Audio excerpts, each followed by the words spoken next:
اس سے پہلے لیکچر میں میں نے آپ کو زمانے کے بارے میں بتایا تھا کہ 3 زمانے ہیں، ماضی، حال، مستقبل، اور اس میں جو کام یا انجام پاتے ہیں ان کی ڈیٹیل یا تفصیل آپ کو بتائی تھی۔ آج میں آپ کو فعل ماضی کی اقسام بتاؤں گی، اور فعل ماضی کی اقسام 6 ہیں۔ نمبر 1، ماضی مطلق،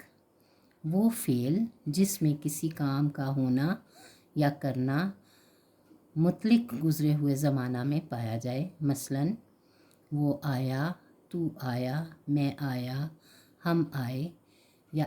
احمد آیا، یا علی آیا، علی نے خط لکھا۔ اس طرح کے تمام جملے جس میں کہ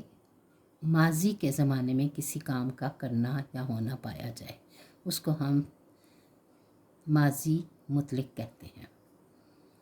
نمبر 2، فعل ماضی قریب، وہ فعل جس میں کسی کام کا کرنا یا ہونا ماضی قریب میں پایا جائے، جیسا کہ نام سے بھی ظاہر ہے کہ فعل ماضی قریب، وہ فعل جس میں کسی کام کا کرنا یا ہونا ماضی قریب میں پایا جائے، مثلاً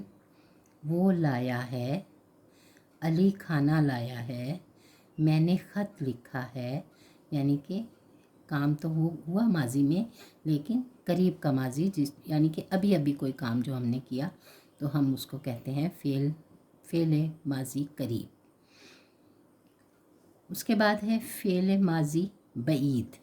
بعید کا مطلب ہوتا ہے دور، وہ فعل جس میں کسی کام کا کرنا یا ہونا دور کے زمانے میں پایا جائے، یعنی اوپر کی جو قسم میں نے بتائی اس میں فعل ماضی قریب، یعنی قریب کے زمانے میں کوئی کام ہوا، یعنی ابھی ابھی تھوڑی دیر پہلے، جبکہ فعل ماضی بعید میں جو کام کا کرنا یا ہونا پایا جاتا ہے وہ دور کے زمانے میں پایا جاتا ہے، وہ فعل جس میں کسی کام کا کرنا یا ہونا دور کے زمانے میں پایا جائے، مثلاً علی نے خط لکھا تھا، ابو آم لائے تھے، یعنی اس میں تھا یا تھے استعمال ہوتا ہے۔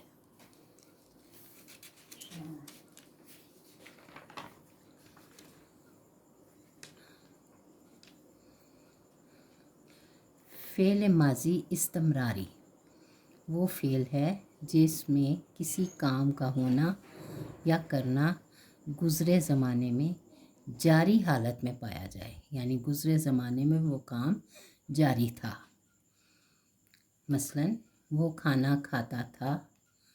علی خط لکھتا تھا، یا اس کے علاوہ بھی بہت سی مثالیں ہیں، نجمہ کھانا پکاتی تھی، احمد کتاب پڑھتا تھا، یعنی کہ تھا سے یہ ظاہر ہوتا ہے، یعنی کھاتا تھا، لکھتا تھا سے یہ ظاہر ہوتا ہے کہ یہ کام فعل ماضی جو ہے یہ فعل ماضی استمراری ہے، یعنی گزرے ہوئے زمانے میں جو کام جاری حالت میں پایا جائے، یعنی کام جاری ہو۔ اس کے بعد ہے ماضی شکیہ، جیسے کہ نام سے ظاہر ہے شکیہ، شک پایا جائے، وہ فعل جس میں کسی کام کے کرنے یا ہونے میں گزرے ہوئے زمانہ میں شک پایا جائے، مثلاً بچے نے کام کر لیا ہوگا، مہمان ہمارے گھر آئے ہوں گے، لڑکوں نے میچ جیت لیا ہوگا۔ اگلا جو ہے قسم ماضی تمنائی ہے۔ پہلے ماضی شکیہ ہم نے پڑھا جس میں شک پایا جاتا ہو کسی کام کے کرنے یا ہونے میں، یعنی اس میں دونوں امکانات ہیں کہ کام ہوا ہوگا، اس میں یہ بھی ہو سکتا کام نہ بھی ہوا ہو، تو اس میں شک پایا جاتا ہے، اس لیے ہم اس کو ماضی شکیہ کہتے ہیں۔ ماضی تمنائی،